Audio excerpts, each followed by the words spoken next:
What's up, guys? I thought about signing these videos, but my hands are all swollen, so instead I'm going to voice them. There you go. I do have a double ear infection, so I apologize. I sound kind of congested and stuff, but we'll make it through. All right. I have a few different topics that I wanted to talk to you guys about, 4 special topics, and I'm going to start with international interpreting. It's a lot of fun. I am curious to know, maybe even in your comments in the discussion board that we're going to do, curious to know who's interested in maybe traveling internationally and doing some interpreting like that.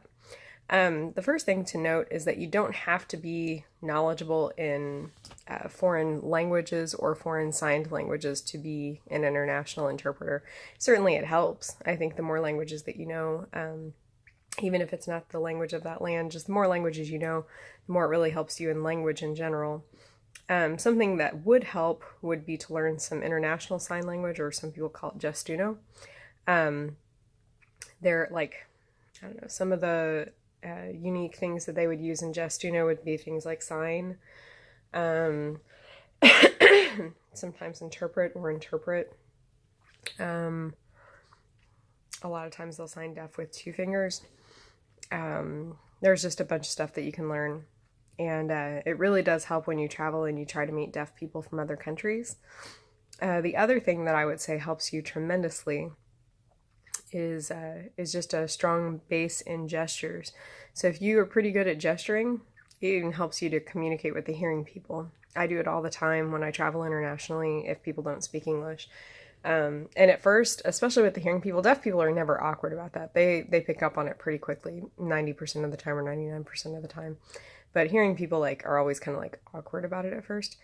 But often they figure it out. I actually, just on my most recent trip, there was a Jewish man who had a customer in his store, souvenir shop, and the customer was from Ukraine. And I do know a few Ukrainian words, not much. So I said the few words that I knew to her, and I could tell that she wanted to ask him questions and that he was trying to give her answers, but that they weren't communicating. And so I jumped in and started just gesturing between the 2 of them. And the Jewish man actually did speak English, but the Ukrainian woman didn't speak any English or Hebrew. So and it worked. I was able to tell her that one item was pretty expensive. She might look at another one, this and that, I don't know. And so it worked, it's so funny. And the guy at the counter, he asked me, he was like, how many languages do you speak? I was like, not many. I was like, but I'm pretty good at gesturing. So anyway, it really does help, especially in getting around. Some other considerations for international interpreting, first of all, is that it would help if you just like to travel. I know that my dad, he hates traveling, and which is hilarious because his job, he worked for an international construction company. And so we were asked to move to other countries all the time, and my dad never accepted. He would go ahead and move us around the United States, but not to other countries. And instead, he would have to take a week here or 2 weeks or whatever and fly to places like Florence, Italy. Or they asked him, I don't think he ever ended up going, but to go to Indonesia or some other places. And I was so jealous. I was like, oh, come on. That would be so cool. But oddly, he doesn't like traveling. And so I think it's hilarious that it's unfortunate that he has such an opportunity to travel and he's just not for it. So definitely it does help if you like international travel. Obviously it helps just to have a passport at all times, and perhaps even a known traveler number. What you can do to do that is you get this card. You can apply for it through the airline, and this even helps if you do a lot of U.S. interpreting, not just international. So it's helped with me doing the Comic-Cons and stuff too. But basically it helps you to bypass security at the airport pretty quickly. You don't have to take your shoes off. You don't have to take your laptop out. The line is pretty short. And so if you plan on doing a bunch of flying, I would highly suggest doing the TSA extra security interview and such. And then it gets you through most of the time a lot quicker. Sometimes you'll still be randomly selected to go through the main line. But yeah, it's helped me out quite a bit. I got to bypass a lot of lines. Even coming back in through customs this past time, I didn't have to wait in the main customs line. I just went up to a special line, scanned my picture, answered a couple of quick questions, and walked right through. So highly suggest that if you're going to be doing a lot of travel internationally or domestically. Let's see. So some other items as far as working internationally. If you know where you're going to go, I would highly suggest getting a visual of the map in your head. I mean, I would print it out too. I did print it out. I would know what countries are nearby. I would know what bodies of water are nearby. I would know what major cities are in that particular country and probably in the neighboring countries too. What else? I don't know, it's good to have a visual in your head and even physically, because then what happens is, like, I can't tell you in this past trip how many times they talked about Syria, Lebanon, Jordan, Egypt, and some other countries surrounding Israel. And so, as you know, if you're building a picture in sign language, you have to build a picture. And I had to know exactly where all of those things were. I had to know where the Jordan River was. I had to know where the Mediterranean Sea was. I had to know where, just the Red Sea was. Like, I had to know where all of that is because they're going to keep referencing it. I need to know what the general topography of the land looks like. Is it mountainous? Is it hilly? Is it flat land? The Dead Sea, for example, is the lowest place on the face of the earth. And so having some of that topographical knowledge ahead of time really helped because I knew what they were going to talk about when I went to different sites. So anyway, that definitely helps. In addition to knowing the map, it might be good to know, and this might be too much for some trips, but it might not even be enough for other trips.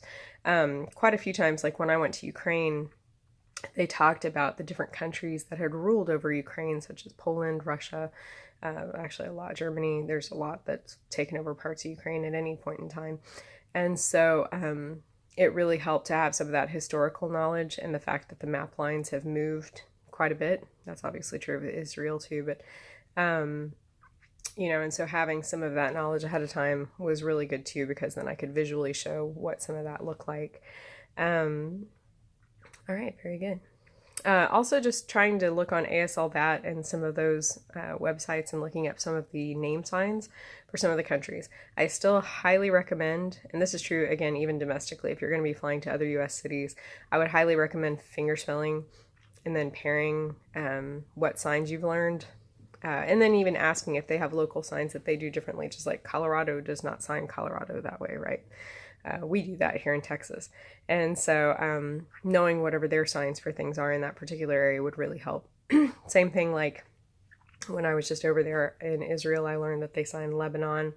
But I realized, so I was working in part with Israelis, so I needed to use their sign, but I was also working with an American group that probably doesn't know that that's the sign for Lebanon, so I was pairing it constantly just to make sure that people remembered what it was, because we were getting so many new, even the deaf people were getting so many new signs thrown at them that I did a decent amount of fingerspelling or pairing with the new signs to make sure it was really reinforced. All right, let's see. In addition to knowing the map, knowing some of the history and topography and all of that of a particular place, I think it's important to know what your general itinerary is going to be and to know that it will change. And so if you are just rigid and like unbending when it comes to this is the plan and we have to stick with the plan, international interpreting is probably not for you, because it's going to change. It will, I mean, especially in volatile situations like just being in Israel, like it was going to change. We knew it was going to change because if there was anything, any missiles, anything, then it was going to change our schedule. We were going to have to go to a different area. And even aside from volatile climates, sometimes the climate itself, the actual physical climate, will change. If it's raining one day and you guys were planning on having all outdoor activities, you're probably going somewhere else. And so, or sometimes, there's a fire or there's a this. And so you can't do the things that you intended on doing. And you just have to be able to go with the flow.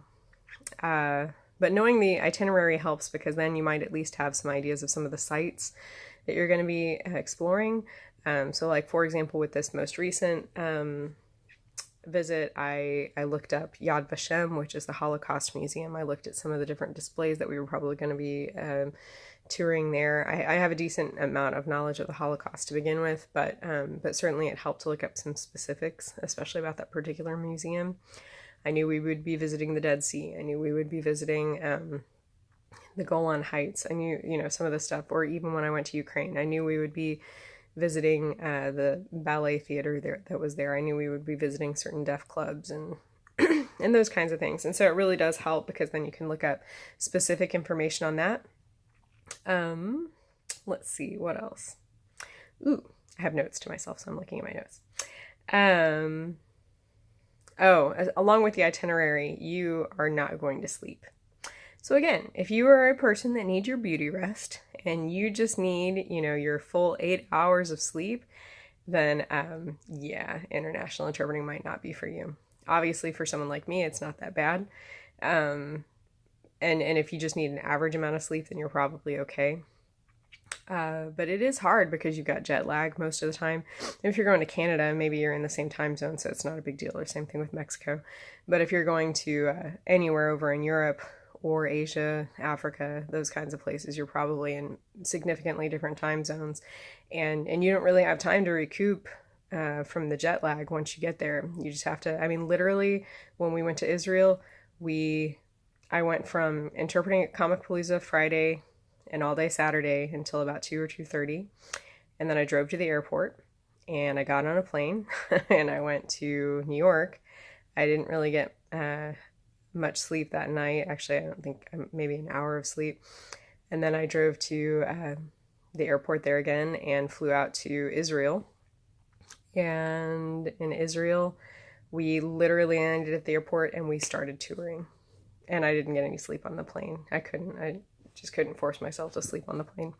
So yeah, we hit the ground running and we did a full 12 hours of touring before we finally got to a landing spot. And then they wanted to have a staff meeting and they wanted to do all kinds of other stuff. And so I don't know how many hours that was, but it was a long time. and my team was pretty out of it at that point. But thankfully, I don't need much sleep. But if you're a person that really does need your 8 hours of beauty rest, this might not be for you. What else? It can be really exciting. That's one of the pros to this, right? Is that you get to see all kinds of things that you might not get to see otherwise. You're kind of behind the scenes even. And so sometimes you get to really, do all kinds of fun stuff that you certainly wouldn't get to do on a regular interpreting assignment. And that's pretty cool. Like riding a camel, that was pretty cool, right? Or, when I've been in many of the other countries I've visited, getting to learn bits and pieces of their foreign sign language, that's always cool. Getting to see little deaf kids, getting to just all kinds of stuff. You get to do a lot of really, really cool things that you wouldn't get to do otherwise. Yeah. Even, and it gives you a certain appreciation too at times, especially like when I was in Benin, Africa, it gives you a certain appreciation for the things here. Like the little kids we were working with were so happy, man. So happy. And they literally didn't have anything. Most of them had been orphaned because their families had just dropped them off at the school and not come back for them because they thought they had evil spirits or other things that had caused their deafness. And at the school, there wasn't any electricity. There is now, just with solar panels, and even then it's limited to if they really desperately needed it at night or other things. But, they were living on dirt and cement floors, no beds or anything, and no plumbing, nothing. They have a roof over their head, and even that leaks. So yeah, nothing. And they were super happy, so joyful and so happy to be interacting with us. And I can't say enough about it. But so it really certainly gives you an appreciation and maybe a sense of minimalism that we could consider here in the United States, and that's kind of cool. Clothing. Whew. You want to dress comfortably. And at the same time, my personal opinion, and I know I'm kind of a stickler about this stuff, but I would still personally say that you still need to dress professionally, right? The interpreters that I worked with on the trip recently and in past trips haven't always abided by that, and I haven't said anything because it is different, and I'm not going to judge them For myself, however, I'm going to dress professionally no matter what. And so even though I'm outside all day, I'm going to still wear dark colors. You certainly could, I just personally have a lot of black, but I mean, you could certainly try to go with some of the lighter, darker shades, if that makes sense. So things like, maybe a purple or a green or something like that, depending upon your skin tone. But for me, I mean, I wasn't going to buy a whole new wardrobe just to do that. And I'm cool. I don't get hot very easily when I'm out in the sun and stuff. So, and I don't sunburn. Definitely bring some sunscreen with you, though, if you do. But yeah, I would still say just make sure that you are dressed as comfortably as possible and also respectfully. I think I actually pack more when I know I'm going to be interpreting than when I do for my own personal travels, which is frustrating because I don't like to pack a lot. But I made sure to have some long skirts as well as the jeans. Jeans, I was fine with wearing that most days just because, we're hiking and we're doing other things. And so that was important. I mean, if I was a shorts person, I probably would have even worn shorts. I just don't wear shorts. And I certainly wouldn't have judged my team for wearing shorts either. Because again, you're hiking, you're doing all kinds of stuff. So like khaki pants, shorts, jeans, all of that's totally acceptable. But then there were a few sites that we went to, like holy sites and other stuff like that. And so obviously it was important that we dressed not just professionally, but respectfully to the culture. When I interpreted in Ukraine, the people group we were with, they were all about wearing skirts. At the time, I didn't even own any skirts. I know it's hard to believe because I wear them so often now. But I didn't own any skirts or dresses, and so I actually did have to go buy some, and I did it begrudgingly. I mean, I didn't tell them that. But that's where I realized, this is actually kind of comfortable. Not so bad. I've been kind of prejudiced against skirts and dresses because I was a tomboy growing up. But, so make sure that you're respectful but comfortable. Definitely you want to have some comfortable shoes because, man, you're going to do a lot of walking. And even if the participants get to sit down quite a bit, you probably don't. Health-wise, you might want to consider some of those things too. Like... is your body capable of doing this? Do you have heart problems? Do you have, like even with my rheumatoid arthritis, that was honestly a consideration as to whether or not I could do this. And, I was feeling up to it, so I did it. But it was a consideration. So if you have any kinds of physical needs, I hate to say it, but it might limit you. I mean, if you're going to be in Benin, Africa, and there were hotels that we stayed at that had electricity, but you have to be aware that, like, let's say you need insulin or something, you might not have refrigeration to do that. And it may sound discriminatory, but I mean, it is what it is. They may have to choose another interpreter over you if you're simply physically can't do it, I don't think that's being discriminatory, as sad as it is. I just think that it's unfortunate. So, just be honest with your own limitations, because certainly you don't want to be the one holding the group back. Again, if I'm being real, I was a little bit fearful of that on this last trip because I knew how much hiking there was going to be, and I was like, oh, I hope I don't have a bad rheumatoid day. And I didn't. I was fine. I figured it would be okay just because I've done Israel before and I was fine. But it's a consideration. And they were desperate, so... Let's see what else. So yeah, as far as clothing, I would make sure you even have hats. I had a couple of different ones. In fact, I ended up loaning one of them to one of the participants, but I would sometimes wear it with the visor out here, but then when I would start interpreting, I mean, it looks cheesy, but I would turn it backwards just so that it wasn't blocking my facial expressions. My team did interpret with her sunglasses on. I don't like that personally just because, well, I don't wear sunglasses anyway, but I feel like it blocks your facial expressions, but if the sun's in your eyes, it might be better to be blocking your facial expressions than squinting the whole time. So pros and cons there. Something to consider though. I would definitely drink lots and lots of water. I don't think I have it up here with me right now, but I had this like pouch thing that you could fill up with water, and it had like a clasp, one of those carabiners that I could just put on my purse, and that way I didn't have to worry about always having a water bottle with me. That was really helpful. I would take some medicine with you in your bag. I had one of those cross body bags. I have it right here. In fact, I'll show it to you. And this, I mean, even if you're a guy, I feel like this would be good. It fit quite a bit in it, and it just like went across my body, and that way I could still have my hands in the air and not have to worry about pulling something up. Plus, it's less likely. I got it for the theft protection on it. You want to make sure that you have your passport on you at all times, and you need to have it in something that's not going to get wet. Yes. So clothing wise, I'd say that's mostly it. I would say comfortable shoes are almost number one, probably. Making sure you have enough underwear, as silly as that sounds, but you definitely want to have some underwear with you. That's not a place you don't want to be without underwear. All right, cool. Money. It's really important that you have a good grasp on the money of the land, that you're able to exchange it as quickly as possible, and that you get the exchange or the exchange rate. Maybe you can even download apps on your phone that'll help you with the exchange rate, because obviously people are going to try to swindle you and other things. So it's really good for you to know how much you're paying. Let's see. Something else, having familiarity with the alphabet wherever you're going. I learned some Cyrillic and Greek lettering for whenever I went over to Ukraine, and it really helped. I couldn't always tell you what the word was, but I could sound it out, and sometimes that actually helped. Like I saw a sign one time and I was trying to sound it out, and I was like pharmacy, you know. And so like if it's a cognate, if it happens to be close to an English word, even though it wasn't in English lettering, if I could pronounce it, sometimes I could figure it out. And so certainly having some familiarity with their alphabet might help. And also just some common phrases, you know, how do you say thank you? How do you say you're welcome? How do you say how are you? How do you say good morning? You know, some of those common travel phrases are good to have. Do you speak English?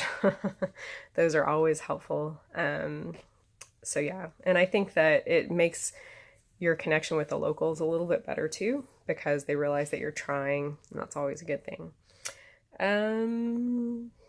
What else? All right, teaming with other languages. So we obviously had, in most of the trips that I've taken internationally, we always have a set of interpreters.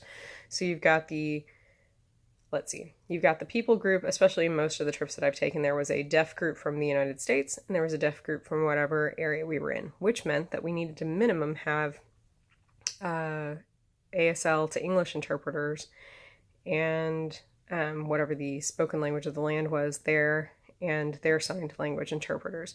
And then a few times that I've been on trips, we even needed somebody who was in between the two spoken languages. Like when I went to Ukraine, that was the case. So we had such a big game of telephone. You had the deaf people from the US, American deaf people, then you had myself and whomever else the American Sign Language interpreters were.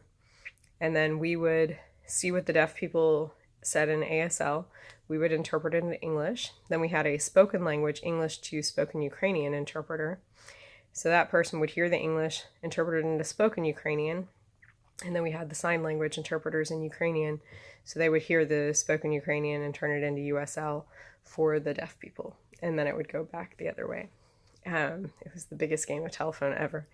But like in the trip that I just took with ISL, with Israeli Sign Language, we had thankfully the Israeli Sign Language interpreters also spoke English. Most of the people there in Israel speak English.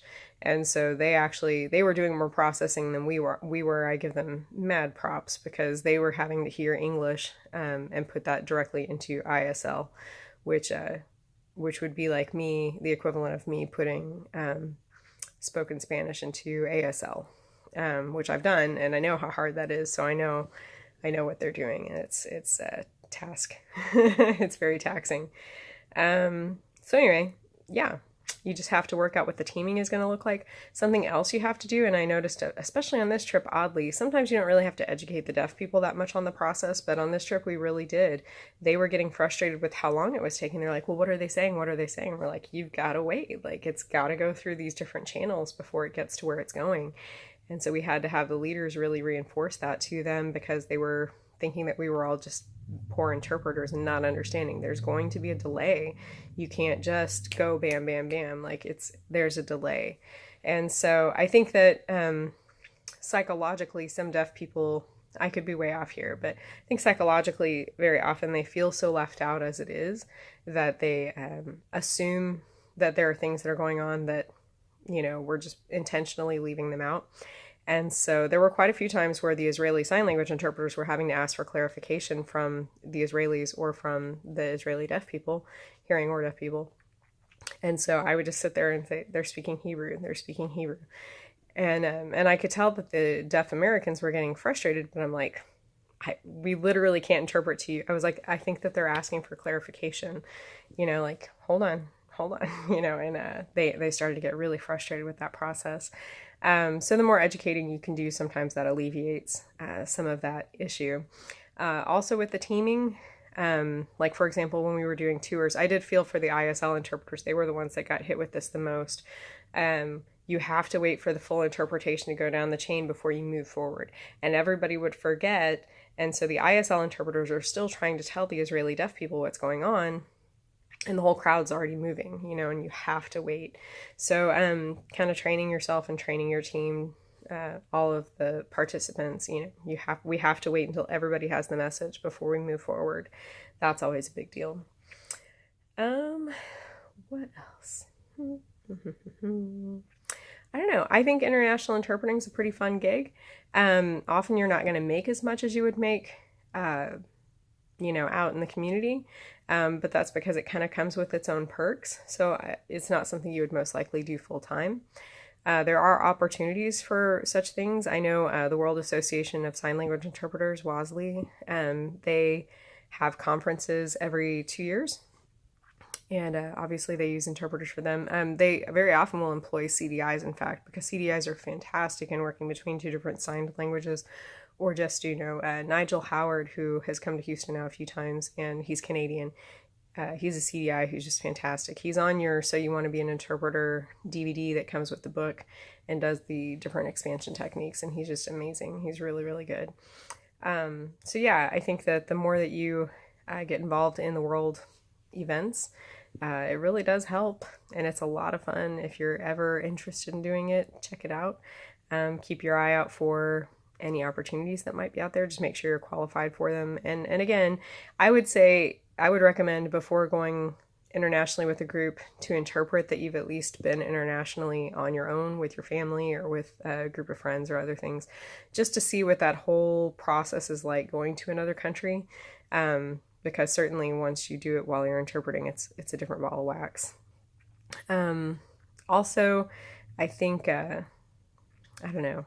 Yeah, there were a lot of questions that some of the participants had on this past group that I was glad that I already kind of knew the answers to them because I had traveled internationally.